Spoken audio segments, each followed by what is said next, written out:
Good afternoon, friends. I'm Joe Chuman, and I'd like to welcome you to the Puffin Cultural Forum and our ongoing series of interviews with noted writers. And I'm very pleased to say that we have a noted writer with us this afternoon for a very interesting, intriguing, and I think creative discussion. Let me mention just a few things about myself before I introduce our guest. I'm a part-time leader of the New York Society for Ethical Culture. I'm also a professor of human rights. I teach in the graduate program at Columbia University, and occasionally I teach human rights at the undergraduate level at Hunter College as well. Our guest this afternoon is Miss Suzanne Cope, who is a very prolific writer. She's a professor of writing at NYU and writes articles primarily on food and politics, which is really the mainstay of our discussion this afternoon. She has published, among other journals, in the New York Times, the Washington Post, the Atlantic magazine, one of my favorites these days, as well as with the BBC, CNN, BuzzFeed, and National Public Radio, and much more. And I should say that Suzanne is a New York native. She lives in Brooklyn and has her own little garden in Brooklyn where she harvests her own food and prepares it for herself, and I'm sure her friends as well. Today, I'll be interviewing Suzanne Cope on her new book published just this year entitled Power Hungry. Okay, here it is, Power Hungry, subtitled Women of the Black Panther Party and Freedom Summer and Their Fight to Feed a Movement. So, Suzanne Cope, let me extend a very warm welcome to you and to the Puffin Cultural Forum. I'm excited to be here. Okay, great. So I have some interesting questions for you. The first question I have for you basically is slightly personal as well as professional, I guess. And that was, what inspired you to write this book? It's quite unusual. Yeah, well, as many writers know, perhaps not all writing projects are successful. And so this actually sprung from a book project that didn't end up coming to fruition, but I was really excited about the topics. It was based on end of 2016, and I was looking around me there was so much political action, and I was thinking, how do I want to get involved? I had been doing food writing, and I was interested, and my community was involved in food justice, and I was thinking, how could we marry, this food justice that of course is so important and also obviously political, but thinking about it in a more explicitly political way. And so I kind of, for my own reasons, I was looking for different stories for maybe the past 100 years globally and saying, okay, what have people been doing that was using food in this more explicitly political way? Of course, it's so important to feed people. And when you think about the food, the how food gets to your table, that's of course very important, and all of it is wrapped up in politics. But I watch people feed protesters and also have fundraising that was involving food. And I was thinking, okay, yes, this is all great and wonderful, but are there other ways I hadn't really thought of that food was used as a political weapon? And so I had originally found these stories of 5 women from around the world over the last 100 years, and Aylene Quin's story was one of them. So the Black Panther Party wasn't in the mix quite yet. And when that project didn't come to fruition, I was thinking about the feedback I had gotten was that people were very focused on stories in the United States at the time. And so could I have something similar that was US focused? And so the thing about finding these stories that hadn't yet been fully told is that you need to at least know that these stories are out there. You need to know that you can get the information. And so I had in a sense that I would be able to, really flesh out Aylene Quin's story, but I wasn't sure exactly how much was out there. And so I was a little bit worried I wouldn't be able to write an entire book about her. And also the more research I did into the time period in which she was working and living and being an activist, I was thinking, there's all these other themes too we could bring into the mix. And so my wonderful agent, Monica Woods, and I were brainstorming, and we were thinking about the Black Panther Party, and it was like, how much do people know? Is this a story that has been widely told?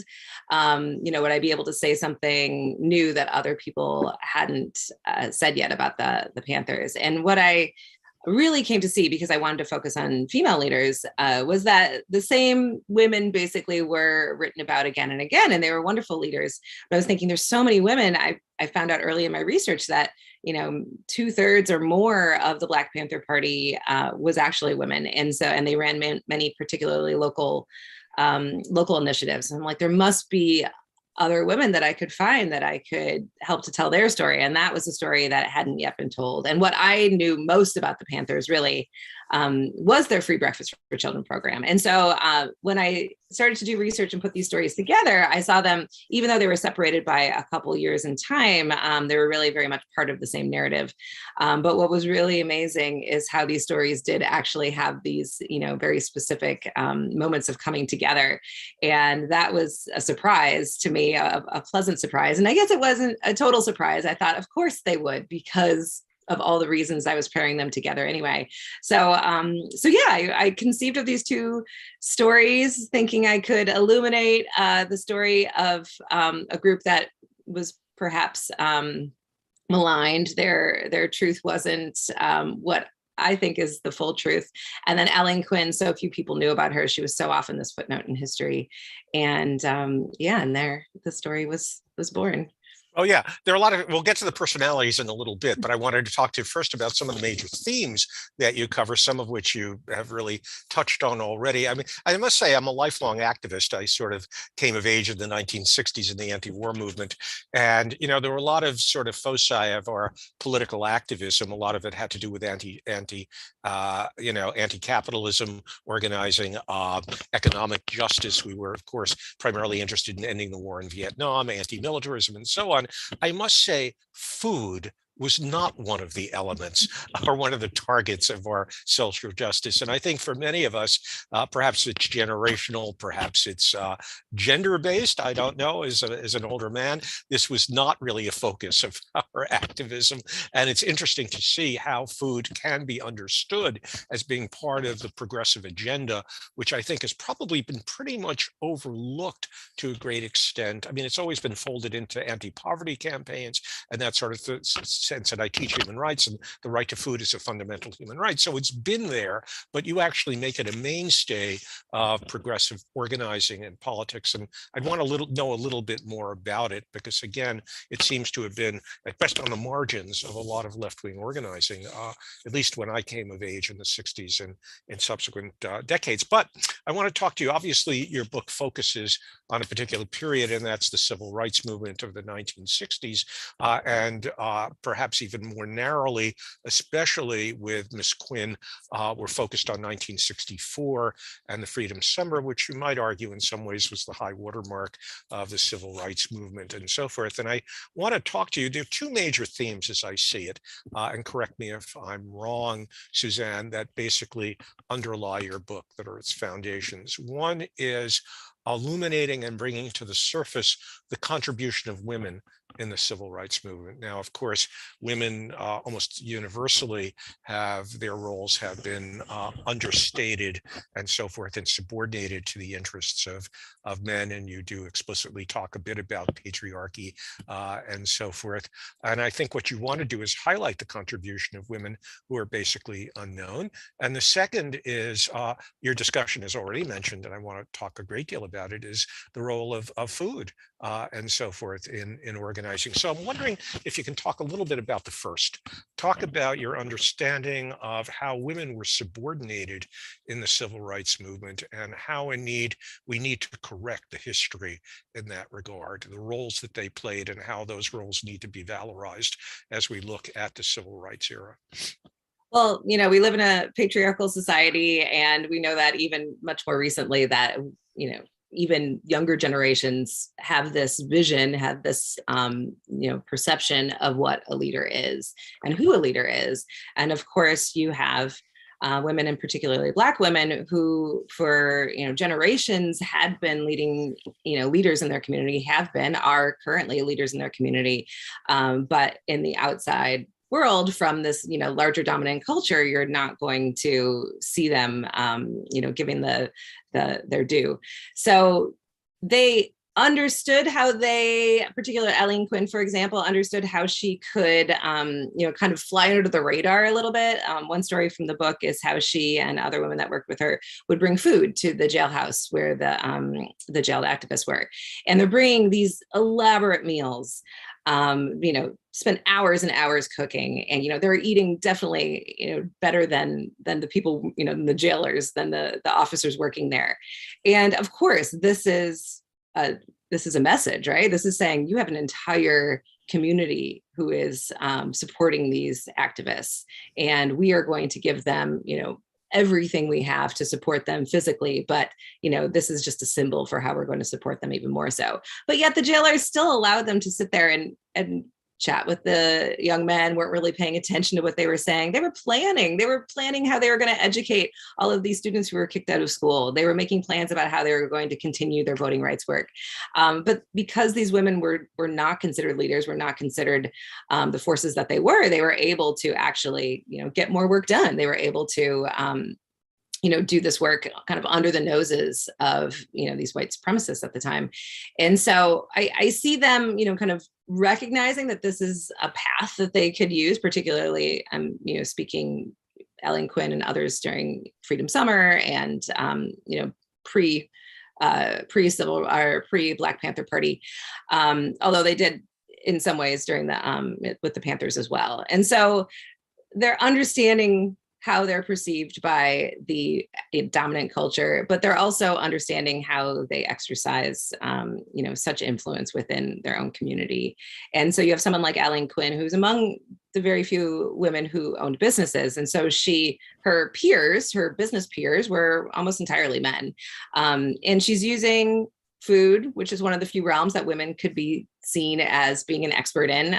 For the most part, restaurants and hairdressers, those were like the beauty parlors. Those were the two businesses that women kind of could comfortably, easily own within these communities. But when you do own your own business, as Aylene did, you don't have a boss that could fire you for your political actions. You could hire other people, pay them well. You can, provide other people with sustenance.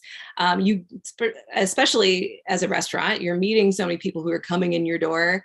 You are part of the community in so many different ways. And you are also a parent. She's a parent to 4 kids. She was a member of the PTA at various times. So she really could communicate, could influence a lot of different areas of her community. And she was not afraid, according to her daughter, she was not afraid to do that. She was not afraid to speak her mind and use whatever influence she could at the time. And so women in particular did have a lot of different ways that we don't normally think about as being this, savvy leaders. But when you look at so many women, they were very critical. They were very savvy. Of course, there's some we know, like Fannie Lou Hamer.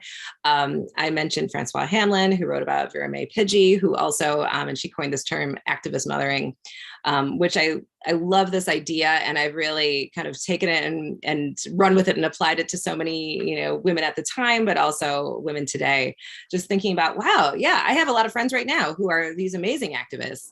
And they're recognized as being very effective, but what are those skills? They're not an activist who happens to be a mother. They are using these skills that they have honed as head of their family. You have to organize your children's lives. You have to think about how to, even just the other day, I'm a mom to 2 kids, and I was having to figure out, how am I going to help my kid with his readathon? Who are the different people I know? How can I organize our day so that he could read more minutes? I mean, so many different things. They seem so silly. Even right now, I feel a little bit silly saying that, but I'm like, you know what? This is actually like master planning and having to call upon all of these contacts you have, and you have to do it for something that you really care about. I'm very concerned about food, or about school justice, school equity, so it is important to me to help raise money for my kids' school. So there's all these ways that we even today don't think of women as having these important skills, but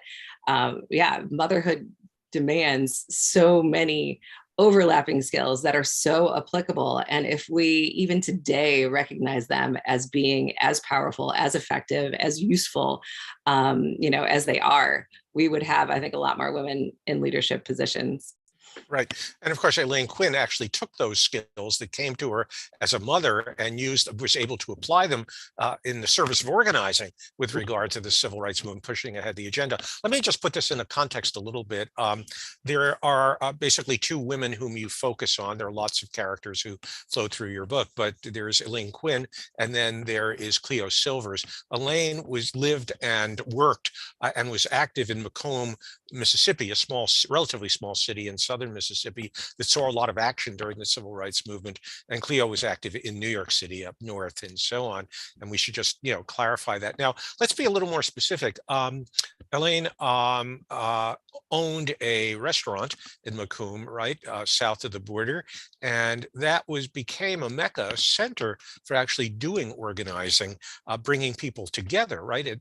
Eating together is a paradigmatic communal function, right? That brings people together. You have conversations, right, over food and so forth. So it was a natural organizing place.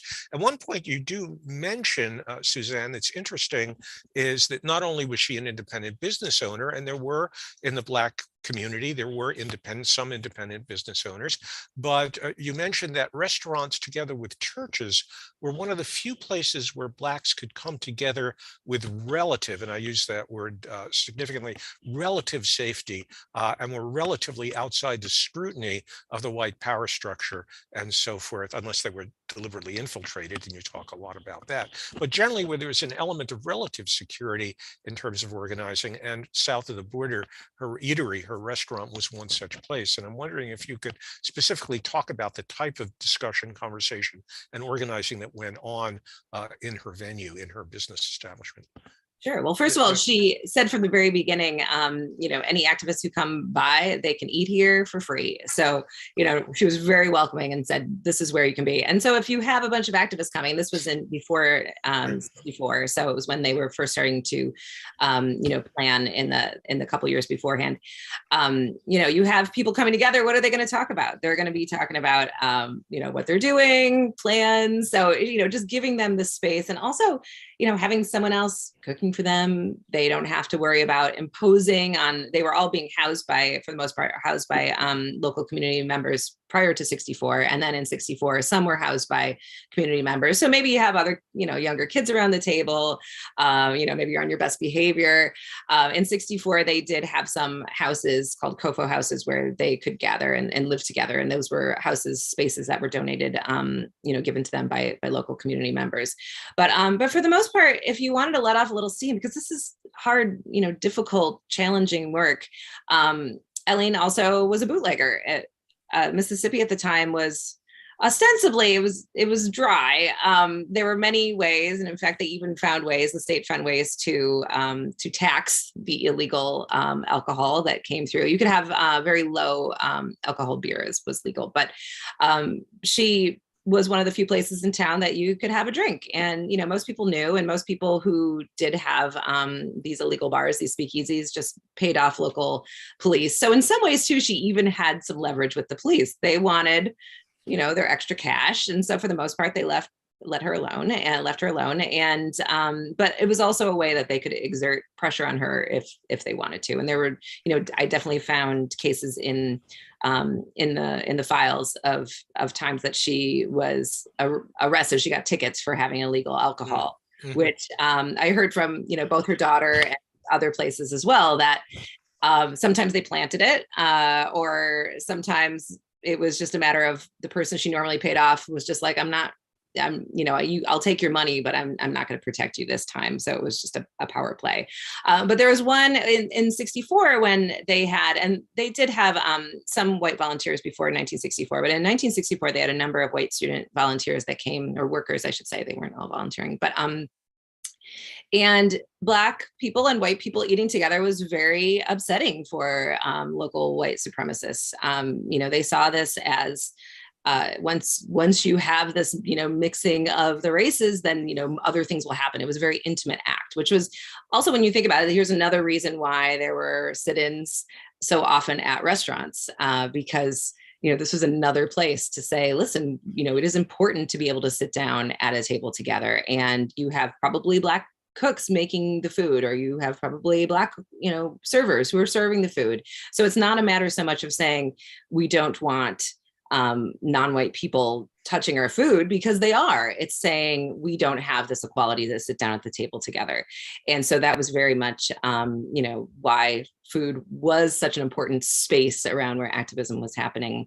But another activist from a SNCC activist, that was the organization that was doing this work during Freedom Summer, said that they would go, where would they go? They'd go open up, he called it, open up the town. When they first got to town, they would figure out, what are the relationships among people? Who are the people who would help them? What is the community like? And they would always go to a restaurant. And you think about that now, if you go to travel to a new place and you want to get a sense of the community, you go to the restaurant. And Aylene's was popular. She always has music playing. She was a great personality. I've heard from multiple people. She was just, a wonderful, welcoming person, made great food. So it was this, natural place where people could go. And then when it became too difficult, because they did always have people, particularly as Freedom Summer got underway, and they knew, McComb was a hotbed for activism, you would have, the white cops stopping by. There were times when they would start, coming in and harassing people, or you have known activists, if you see them meeting together, then, they might start to want to bring people in. So she would also hold secret meetings in her backyard, or back room. And her daughter told me, her daughter was 9 at the time, Jacqueline Quin, and she said that she just remembers there was this path out the back door that if someone wanted to run because the lookout told them that a policeman was coming and they just didn't want to be arrested falsely, as was happening very often, there was a straight shot out the back door that they could run to freedom. So, increasingly it became dangerous for people even to be seen eating together in person. And this one great meeting, I say great because it was wonderful the way it was orchestrated, where a bunch of local business members, many people did not want to get involved like Aylene was doing. She was getting harassed. She was getting fines, her customers were getting harassed. And so a lot of local businesses didn't want to publicly support the Freedom Summer and the voting rights movement. And so she called them all in at one point during Freedom Summer, and they all showed up in the back of a big box truck, like they were delivering linens or something. And they all snuck in the back door and had this secret backdoor meeting. And she brought the local businessmen together. They were all men except for her. And they did actually agree to put money towards a community center and to support the movement. And that was so important. So, just that detail alone shows how she was really, one of the few people who was very openly, besides the activists themselves, one of the few establishments that was very openly welcoming to these activists. And you mentioned churches as being the other place where people could gather, but the churches really, tried to stay apolitical for the most part. They didn't want to be involved. They didn't want to be targeted, and they were increasingly targeted, as they were when they would allow activists to use that space, or even if they didn't, even if it was just perceived as them being sympathetic to the movement. Many churches were bombed during Freedom Summer and before and afterwards, as we all know. Yeah, I want to get into a discussion on the violence as we move along. Now, one thing you said in passing, which is quite interesting, which we don't think about, and correct me if I'm wrong here, that in the segregated South, of course, Blacks could not eat in white establishments. But for the few establishments, such as Aylene's restaurant that was Black owned, there would be nothing that would prohibit whites from basically integrating, if I use that term, integrating those Black establishments and eating together at the same table with African Americans, correct, in the segregated South. We don't think about that, in part because the dynamic always goes in the other direction in terms of segregated lunch counters, segregated establishments. But for those that were Black owned, they could welcome and accept whites, right, where there would be, at least in small numbers, commingling between whites and Blacks in the segregated South. They certainly could, but there was even this book written about a Black family that wasn't even that incredibly sympathetic to the Black movement. They were just saying, why is there so much violence happening? And they tried to broker a little bit of peace, and they were completely ostracized. their house was, they had like flaming bombs thrown at their house. Their house wasn't actually bombed, but they were basically run out of town. So if you were seen at all as a white person who was supportive of the Black independence movement, you would be attacked in various ways. Sure, right. And you're putting yourself in danger as well. Sure. Exactly. So you have very few local. Yeah. Let me mention a lot of the organization, when we think of the civil rights movement, we think primarily, again, of the work of Martin Luther King and Thurgood Marshall using the courts a bit earlier in terms of desegregation, right? But the focus of activism that you concentrate on, that went on in McComb and so forth, had to do with voter registration. Right. And that certainly is on the current agenda, right? Our Supreme Court just recently overturned, very tragically, I think, the Voter Rights Act, right, and so on of 1965. We're talking today about limiting access to voting, voter suppression, and so on. So tragically, this has come back in the current moment to be an issue high on the agenda of racial justice. I'm wondering if you can talk about why there was so much emphasis, as you understand it, and you give a lot of, spend a lot of time discussing this in terms of the movement towards voter registration as being the primary initiative that interests you with regard to the activism of the period that you cover. I was wondering if you can talk a bit about voter registration drives in that area. Yeah. Well, I met Curtis Hayes Muhammad early in this research path. He sadly died earlier this year. And he was so wonderful and generous with his stories and his time, and also just a very colorful storyteller. And so he illuminated this to me very early on, that he was from outside of McComb, close by. So he wasn't exactly local, but from within an hour outside of McComb. And he was active with SNCC, the student organization. And so he was telling me about Ella Baker, who was one of the few women actually who were in official leadership positions, first with the NAACP, and then she wanted to help students organize, and that was in the early 1960s. And that's with Robert Moses was an early one of maybe her first volunteer. Right. And so she went to the students and she said, listen, when you go to a place and you want to support a group of people and you say, I'm here to help you, do not go in and say, here's what I'm going to do for you. You have to go in and say, what do you want? And so that's what Robert Paris did early on. She set him up with her connections, although he paid for it. He pretty much foot the bill for that first summer. And a couple of years before 1964, before Freedom Summer, so SNCC was in its absolute infancy. And he went out to ask the people, what do you want? If we were to come in and put people power here, resources, what is it that we could do for you? And time and time again, that's what people said. They said, we want to be able to vote. We try to register. We are, there's poll taxes, there's these horrific tests, there's, threatening, you get fired from your job, you get evicted. We want to be able to vote. That's what the people wanted. And so Ella Baker brought all these people together after she got this information from Robert Moses and saying, this is what they want. But as Curtis Muhammad told it, he's like, oh, everyone complained. This is so, we have to go back. We have to teach them how to read. You have illiterate people who are trying to pass these tests. We have to teach them these, intricacies of the state constitution. We have to do this. We have to do that. And so, so many people didn't want to do all the work that had to go into voter registration, even though that was what the people said they wanted. And so there was a group of SNCC workers who did the freedom rides and did other more, I guess, splashier events that they really wanted to do, like around integration. And then it was Robert Moses who said, no, I'm going to go and really spearhead the voter registration. And so that's what he did. He wasn't going to end up in McComb, but at the last, right before he went back, after the summer that he had done all of this research, it ended up being the right place because you had people like Aylene and CC Bryant was another local leader who were really ready to say, yes, come. And so they set up basically a school to say, here is how we're going to help you pass this test. Here is how we're going to, teach you how to kind of not be intimidated in these spaces.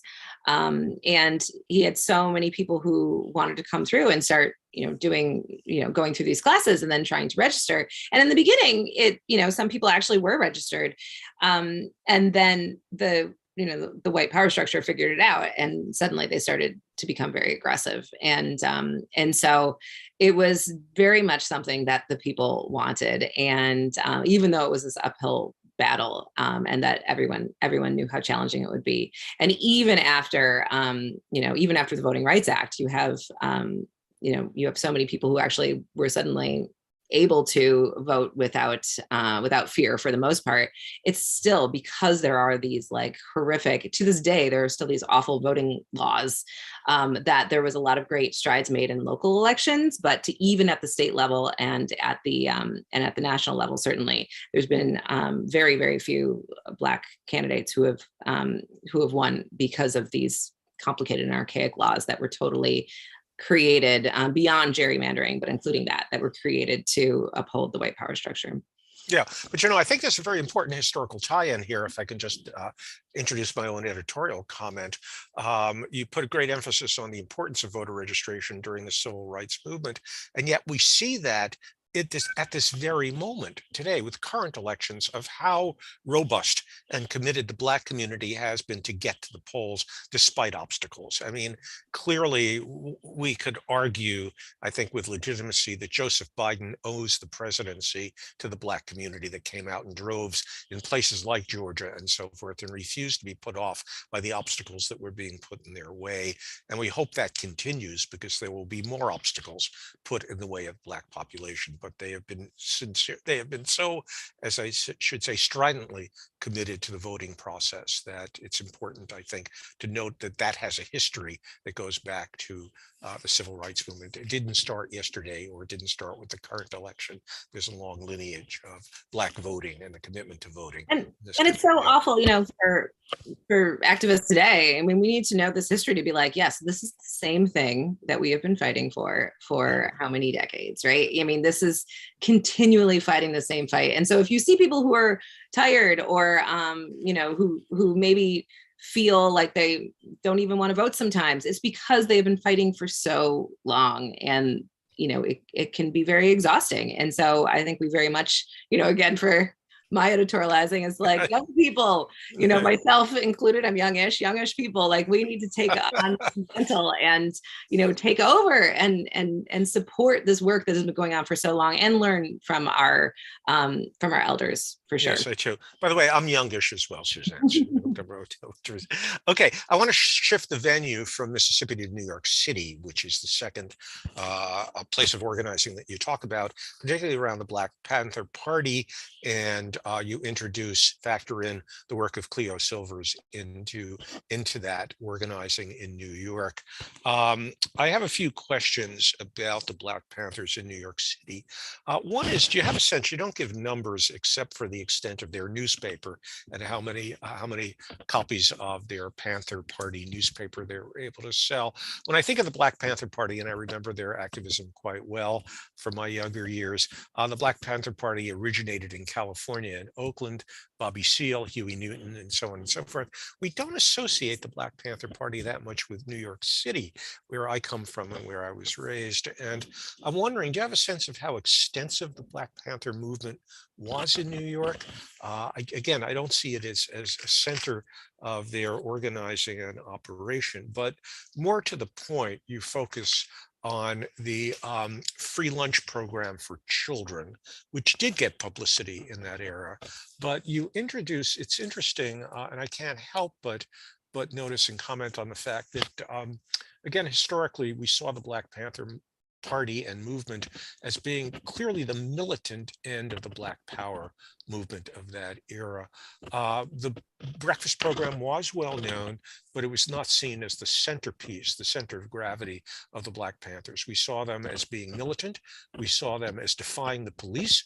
We saw them using certainly rhetorically, a language that was provocative very often. We don't see them as a mainstay of their work as feeding children. And I'd like you to talk, A, about the extent of the Black Panthers in New York City, B, the extent of the breakfast breakfast program? And from a political point of view, and I think this is the most important question, but from a political point of view, what was the significance of the free breakfast program for children? Because again, that's a centerpiece of your interest. It's a centerpiece of your thesis. How do you understand it? Sure. I'll start with the first one, and then if I get off Yeah, course, just steer me back. yeah, Um, sure. so it was so interesting to come to this project, having a basic understanding of what the of the general understanding of the Black Panther Party, and also knowing this free breakfast program and saying, okay, yeah, this was something that I thought was really cool and I wanted to learn more about, and I read some articles, including academic articles about it.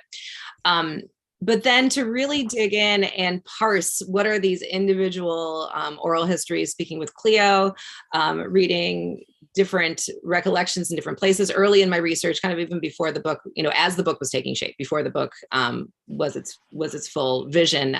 There was this great exhibit and with a tour given by Black Panthers party members at Schaumburg in New York City, which is a great cultural center for those who don't know, a Black cultural center. Sure. So I was able early on to have these counter narratives, I'll call them, to the dominant narrative of the Black Panther Party. And so that was, my understanding of the Panthers was kind of constructed through these disparate ways, which was really great because it's so hard. That is why propaganda is so powerful, right? And that's why the media is so powerful, is because they create this key understanding, whether it's true or not, that is very hard to undo.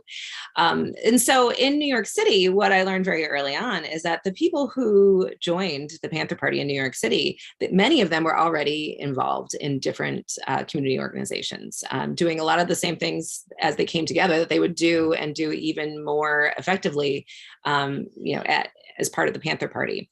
If you were in the South Bronx at this time, you certainly would know who they are. They were doing everything that they could do to support the community. And so, Cleo and I have had many conversations, and then we've been in different events together where she's, told similar stories.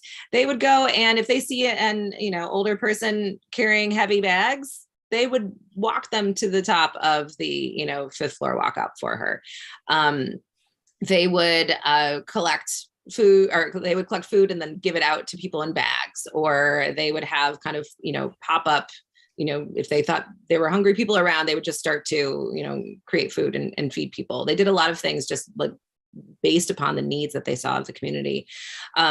They did a lot of really amazing things with helping tenants fight awful and delinquent landlords. And in fact, there's still a number of buildings that they help the tenants legally take over.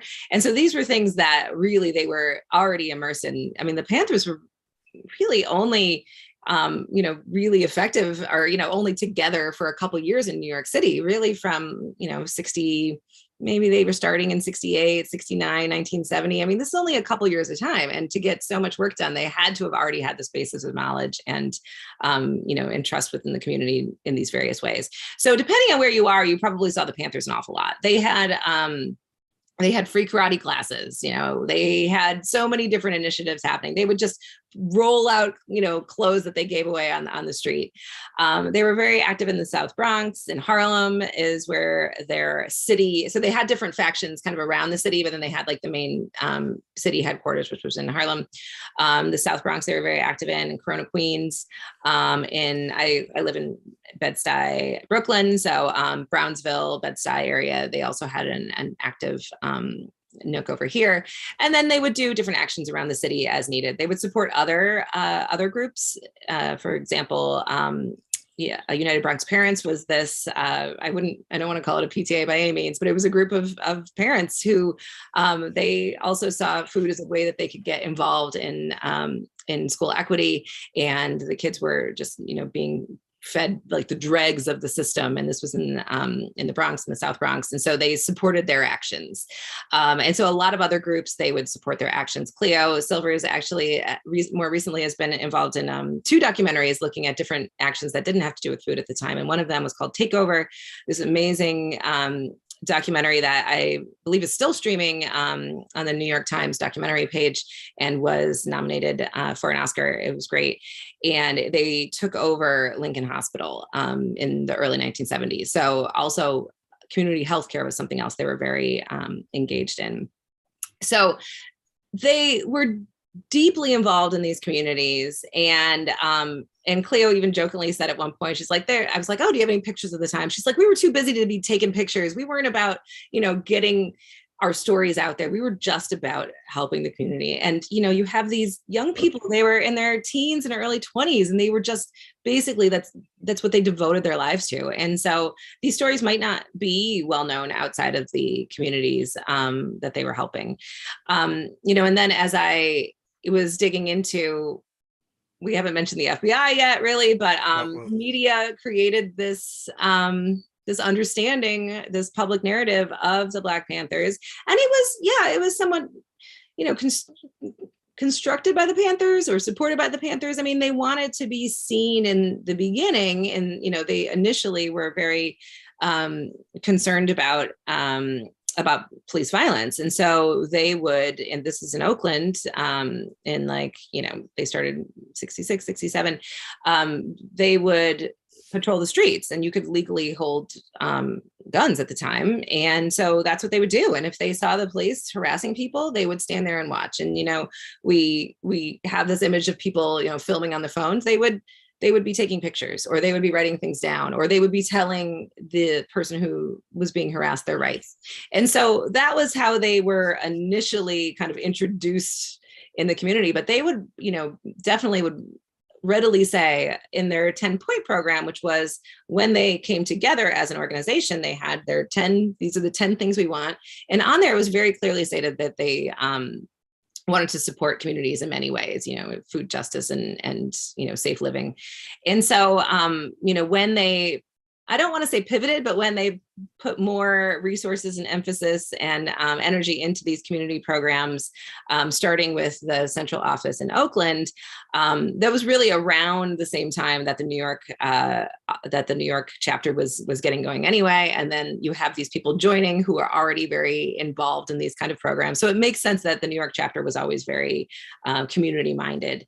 I purposely didn't want to go into any of these controversies of were some of these arrests, were they truthful, were they not truthful, because I didn't, first of all, it wasn't really the scope of my book. Were the Panthers violent or not? Did they do illegal things or not? It wasn't something I wanted to concern myself with, because I thought it was distracting from the things I know absolutely that they were doing. And also I didn't believe that I could get truthful information. When I found so many discrepancies, even things that were not really controversial, just people's memories are so different.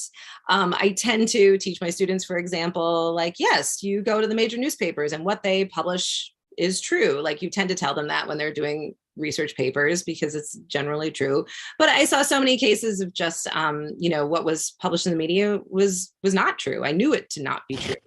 And there's many reasons behind that.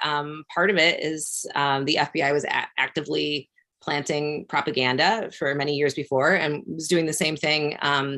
There was a statewide group in Mississippi that did the same thing in Mississippi to vilify the groups working there. And then the FBI was also, I guess, assisting that effort, I would say, in Mississippi, and then of course nationally.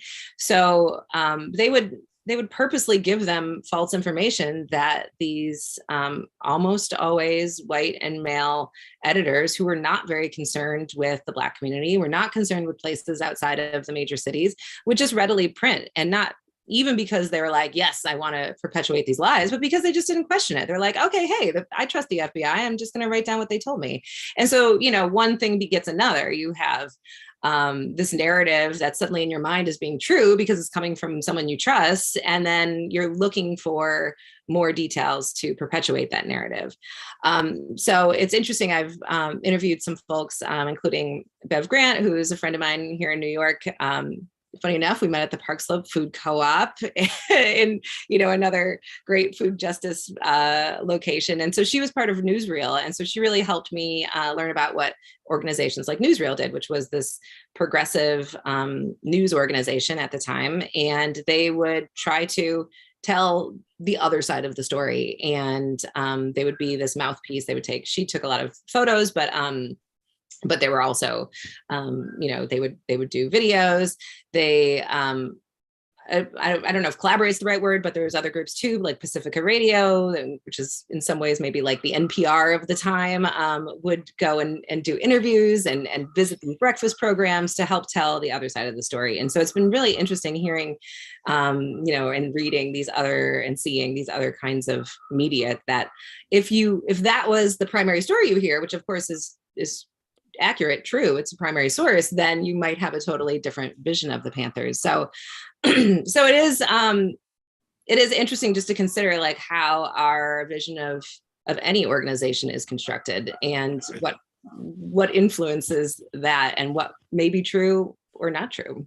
Right, depends on the lens you look through.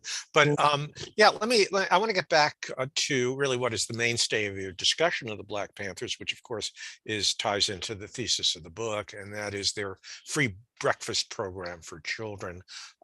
If you can elaborate on that a bit, but I'm also interested, since you're interested in the intersection of politics and food, what the political edge, if I may use that term, of the free breakfast program for children was that the Panthers set up, and why at one point you do mention J. Edgar Hoover and the FBI saw that in some ways as being threatening. What was the political payoff of that program for the Panthers, and what they were trying to achieve in terms of their political agenda? Yeah, I mentioned earlier in our chat that there was these moments of these stories coming together, and this was one of them. When I was speaking with Curtis Muhammad early in my research, and he, was telling him what the book was about, and I was really just going to be talking to him about, I thought about the, what Freedom Summer, what he was doing in Mississippi. And then he tells me that a couple of years later, the Black Panthers called him up. He was at the SNCC main office in Atlanta, and said, will you send some people out to Oakland? We want to learn to do what you guys were doing. We want some help of how to do community organizing. And so he said he went out there and put on some workshops and taught the Black Panthers to do what Ella Baker had taught him and the other SNCC workers, and saying, go to the people and say to the people, what can I do for you? I'm here for you to do things for you. And so it was really community organizing 101. And so he said, and I cannot independently verify this, I have people who said, yeah, that definitely could have happened. It doesn't sound like something that didn't happen, but there's no documentation of this. So this is all Curtis's story, that he went out there and they said, talk to the people. And that's what a lot of people came back and said. And they said, I work the late shift, or I work a super early shift, or we don't have enough money for food. And so there was all these reasons where it was breakfast, of course, like the meal, but it was also getting their kids to school. And so this just seemed to make a lot of sense on these different levels. The other interesting connection between these stories is that Father Neil, who was helping the Panthers at the first church where they had their breakfast program, but also gave them a space to meet. And this is where they might have even had these workshops. He was part of the group that helped connect them to the community members. A couple years before, in 1964, he was in Chicago at the time, and he and some other fathers, some other clergymen, took a couple weeks to go to McComb and do work there, some voting rights work. And he actually stayed at Aylene Quin's house. And I was just like, I was speechless when he told me that. I was like, how could that be true, that the same person was, physically in both of these stories? It was just really unbelievable. And he had switched churches at the time, between that time. And so he ended up in Oakland. So yeah, I was able to talk to him. He ended up moving to South Africa and worked with Desmond Tutu. He's now retired, and he's still in South Africa. And we spoke about this. And so he also corroborates the story of, going to the people. And this seemed to help address these needs that they had. And so it wasn't like they were saying, yes, food is super important. They were just like, what do the people want? All right, this is what they want. This seems like it's going to be effective and help address these problems. And so, it was very complicated.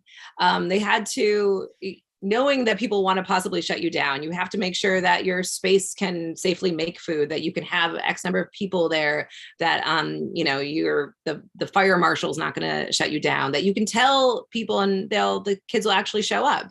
That you have people who get there really early to help make this food, that you get these donations from the neighborhood. And so that's what the Panthers would do. They were very well organized, often by women, replicated around the country. New York City, they had multiple locations, other cities too, they had multiple locations, and they would have almost always a woman who was helping to organize this team. And maybe they'd get there at 5 a.m. to start cooking, and they'd always have a hot breakfast for the kids, and they would help them with their homework. And they would, of course, also have, they called it political education classes. They were considered political education very important among the Panthers as well. They would have to attend classes and do specific readings, just as being a member of the party. And so they would, they would teach the kids some of the same things. And they would also help them feel empowered with their identity. It wasn't just Black children in New York City, also many Hispanic children as well, and also white children. And so they would be like, yes, listen to all the great things that Black people have done, that Hispanic people have done. And they would feel very proud hearing this history that they don't hear in school. So you have this community buy-in, all of this narrative that maybe the media was reinforcing. There was a lot of other ways I haven't talked about, that the FBI was spreading rumors within communities, trying to tell them that maybe the food was poisoned or that the Panthers were horrible people, creating this distrust. And but now they're like, but you're feeding my kids and you're getting them to school, and crime is down, and my kid's doing better in school, and attendance is up, and all of these great things are happening. And it seems to be because of this breakfast program. And so people were becoming, more supportive of what the Panthers were doing. And of course, that has that ripple effect. But also, as Chairman Fred Hampton, a Panther who was assassinated by the Chicago police, there's this great quote. I don't have it in front of me. I'm going to paraphrase it, not as well, as he was a wonderful orator.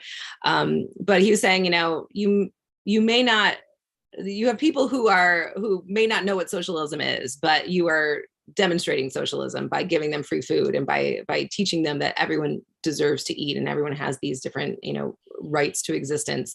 And suddenly they might not think that they're socialists, but they're certainly believing everything that socialism is talking about. So that, I think, very much ties into what Hoover, saw as being a problem. Suddenly people are becoming more politically engaged and aware and thinking, yeah, what we see happening, that maybe I can't afford food, so I'm going to be hungry, that doesn't have to be the way it is. The Panthers are showing us something else. And the other thing the Panthers were doing, they were not just focused on the Black community. They were bringing together, particularly Chairman Fred Hampton was bringing together in the Rainbow Coalition. He was bringing together poor whites. He was bringing together Hispanic groups. And so when you have these groups coming together, there's even more political power. And that is also what Hoover saw as being problematic to his position in power, is that suddenly you have the poor people, you have the minorities who have so long been oppressed, and they're feeling activated, and they have these new ideas and these new leaders that, can help them do something about it. Right, sure. J. Edgar Hoover saw any form of community organizing as a front for the the Communist Party and the Communist movement, Mhm. the Soviet Union getting a beachhead into American society. A few more questions. We're going to have to bring this to an end, I think, in a little while, but unfortunately, but if people are interested, you can put questions in our chat, and we can, after I'm finished interviewing Suzanne directly, we can ask some of those questions. Yeah, I have a few more questions. I want to double back, and we've talked about this just sort of here and there, and especially when we talk about McComb, Mississippi, and the South at that time. One thing that I think it's critical for people to understand, and you do highlight quite a bit of this in the book, Suzanne, is the extraordinary violence that went on, and the conditions of intimidation and fear that the Black community lived under almost continuously in the segregated South. You spend time talking about not only about the police, but about the Ku Klux Klan, and so on and so forth. I'm wondering if you can, I think that's important for people to understand. Can you elaborate on the nature of the violence that went on and the type of conditions under which Blacks lived, and in some cases courageously organized? Oh yeah, there was a point in the book where I wrote, I don't want to minimize the violence, but there's no way that I could highlight every single, incident that's happening, because it just would take up the entire book. I mean, people could be beaten, arrested, and disappeared, killed for trying to register to vote, for looking at a white person, for doing absolutely nothing that a white supremacist might find objectionable except for existing. I mean, it was just a constant state of fear. And so many people, particularly because there were so many people living at the poverty line, below the poverty line, they were just, why would I make my life even more challenging? Why would I risk being evicted from my house, from my crappy shack that has, holes in the floor, that is owned by a white person, because I will not be able to find another place for my family to live in, or I will be fired from my job and I will not have money. Like, there were so many ways that they had to just navigate their existence. And so really, when we're talking about these activists and this groundswell of activism, it's really a relatively small percentage of people, just because so many people did not, feel like they had to focus on security, on their own physical security first. But it was the way that the KKK could just operate with impunity. There were members of the Klan on the police force, in local government. They had these, white citizen councils that basically existed with state money to uphold white supremacy in various ways, to talk about how to teach. They would have these essay contests for kids to write about, why the white race was better. And I mean, it was horrific.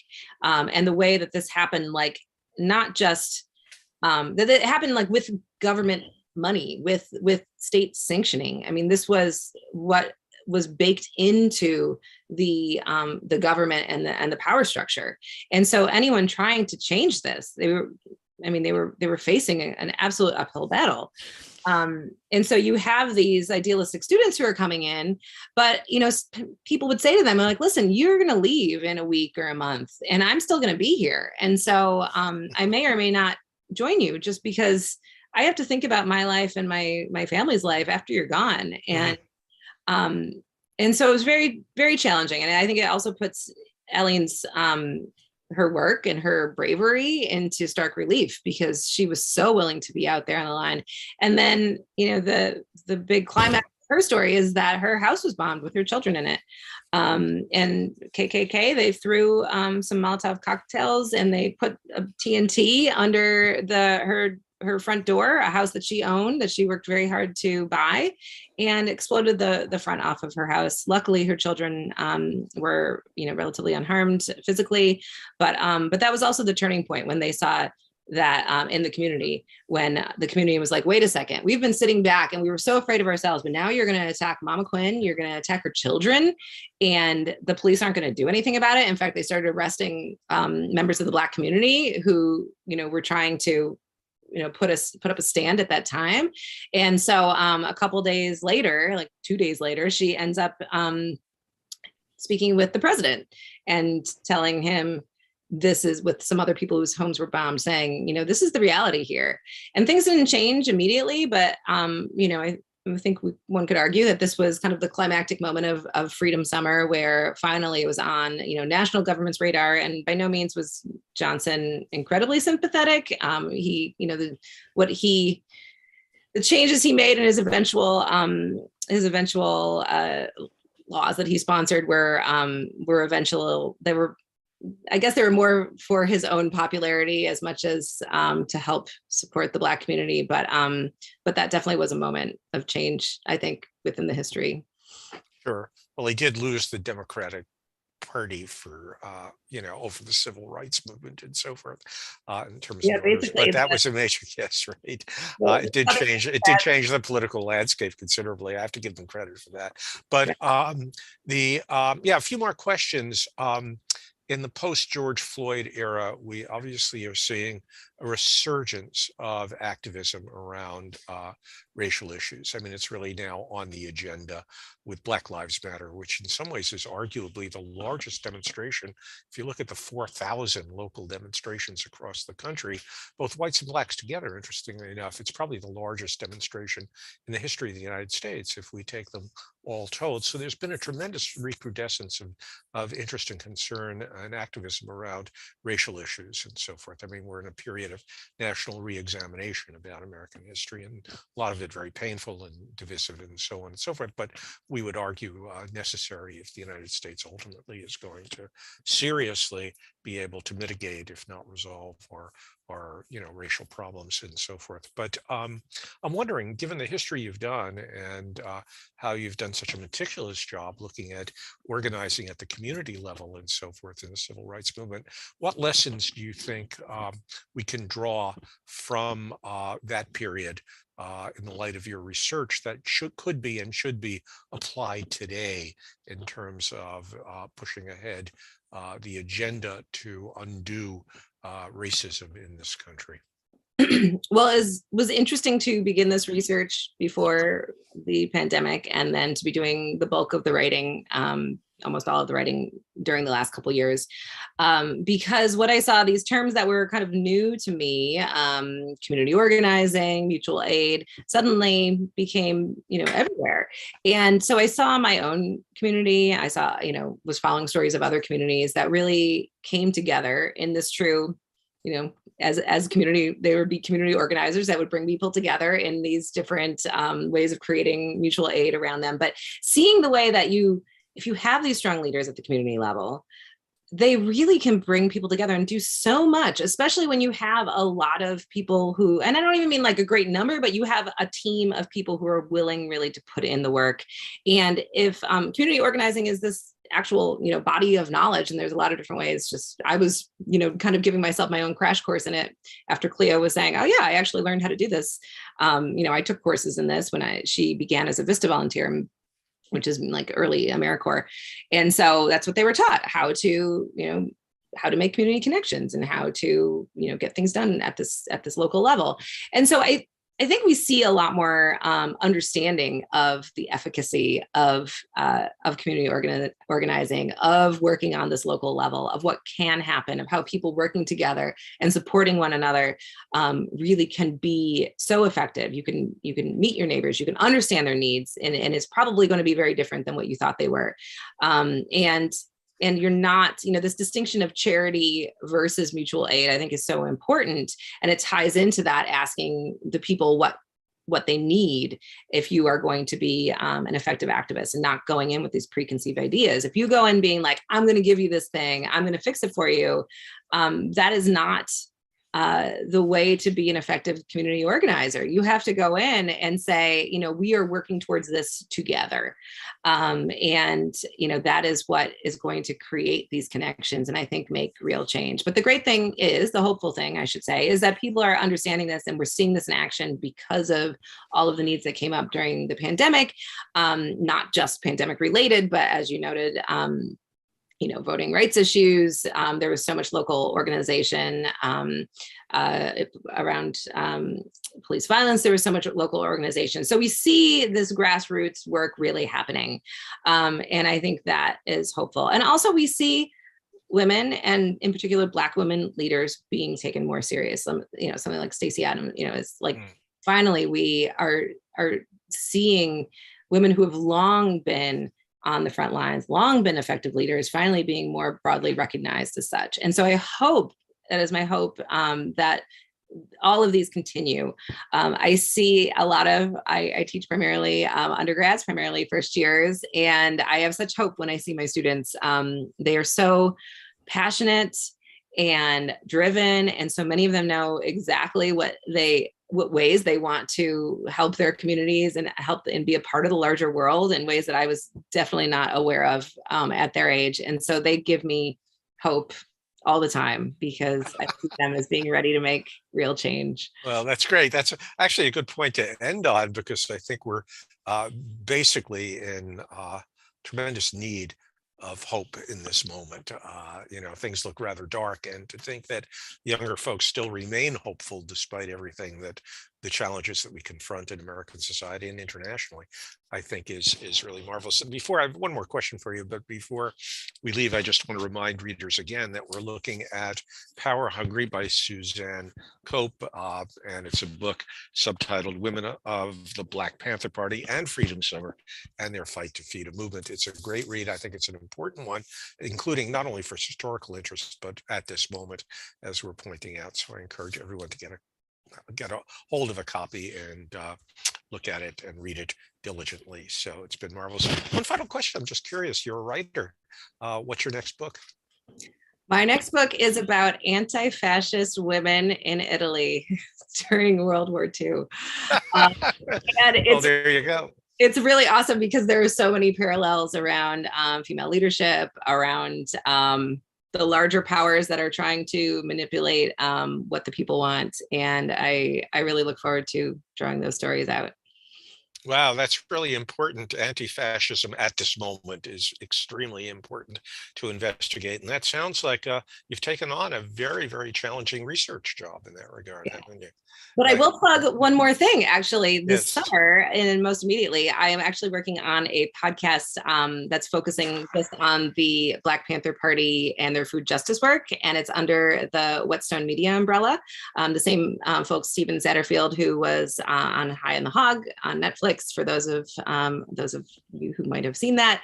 So he has this amazing team. It's not just me. I have a producer and researcher, and so that's in production. It should be out probably the beginning of fall, maybe the end of summer if we get busy. So I'm really excited to revisit a lot of these interviews I did for the book, but do it, interview these folks again, and also expand the focus beyond New York City, looking more nationally. So I'm really excited about retelling the story, telling it in a different medium, and also bringing in more people. That's really great. I mean, it's not only exciting, but it's really very, very important activism at this moment. So I thoroughly encourage you. And I think it's great, Suzanne. It's been just really a marvel talking to you and meeting you and so forth. And I wish you well, and may your good work continue. Okay. And I want to thank everybody who's tuned in this afternoon to my interview under the Puffin aegis with Suzanne Cope, talking about the Black Panther Party, food justice in Mississippi during the Civil Rights Movement, and many related topics. Thank you so very much. And thank you, Suzanne. Wish you well. Thank you. Bye-bye. Okay. Bye-bye, y'all.